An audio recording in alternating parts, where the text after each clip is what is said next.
Let's talk about the markets once again. Swati Kulkarni of UTI AMC is joining us right now to help us understand the fundamentals and the triggers ahead of elections. Swati, hi, welcome on board. Just want to get in your perspective. This is a very crucial year.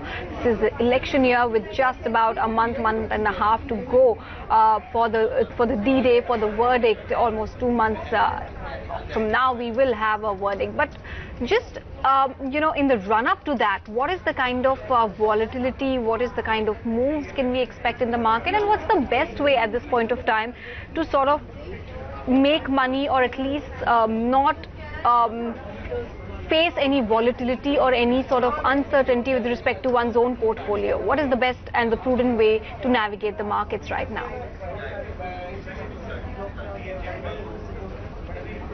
Yeah, hi Karuna. Actually, the best way is to sort of stay put where you are invested rather than getting disturbed with the ups and downs in the market, mainly out of the short-term anxiety that might be the case. And I think the best way is to stay put where you are, and because ultimately the earnings growth is going to drive the market. So irrespective of the government, whichever government is in place, or there could be, of course, the volatility might come because of the, let's say, if the market expectations are of a stable government and you have a majority government, then that could be a kind of a assurance about the policy continuity, and therefore the market might take it, give it a thumbs up.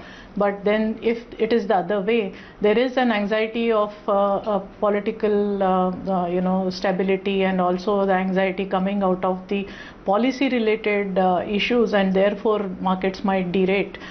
So I think these remain only in the near term, and if you take a long term view, it is ultimately the earnings growth which drives the market. So therefore I would say that it is best to sort of concentrate on what your financial goals are and stay put with those goals, because time and again we have seen elections may come and go, but the market behavior are not particularly getting affected by the elections outcome over let's say a 3-year or 5-year period.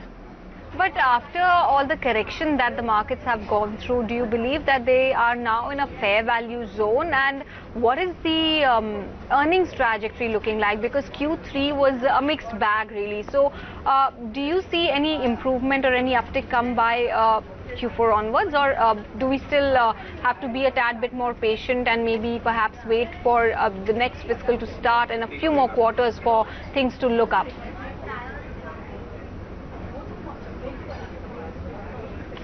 So, first of all, the quarterly earnings have always been volatile, and particularly certain sectors do tend to bring in that volatility. For example, oil and gas, depending on the crude related accounting of the inventory losses or gains, they tend to have a big impact on the market earnings. Again, banks, what we have seen, that banks have not been kind of contributing in the earnings growth in recent past of maybe of course almost 2 to 3 years. That is because of the recognition and the credit cost that comes with the asset quality recognition that we have seen. So I guess going into 2020 and 21, like in earlier years, the expectations are always high, but somewhere we will settle down. The rate of downward revisions has kind of abated in recent times. It has come down from as high as 14% downward revisions to about now single digit.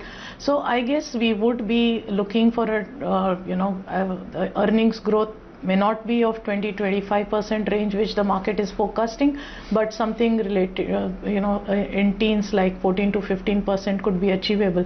I think more than that, we have to also look at how things are happening at the global front.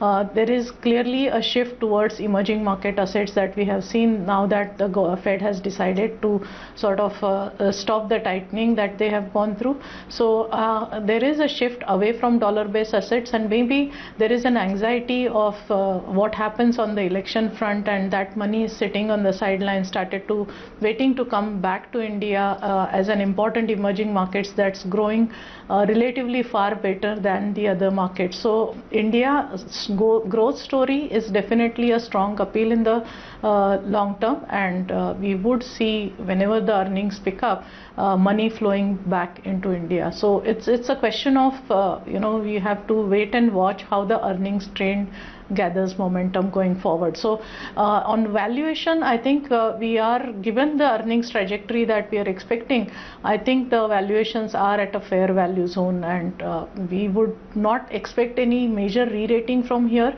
But yes, the earnings growth is something which we will have to focus. Okay, thanks. That's good to hear, Swati. An optimistic perspective on earnings as well as valuations being fair at this point in time. Thank you for sharing with us your perspective and the view that you hold at UTI AMC.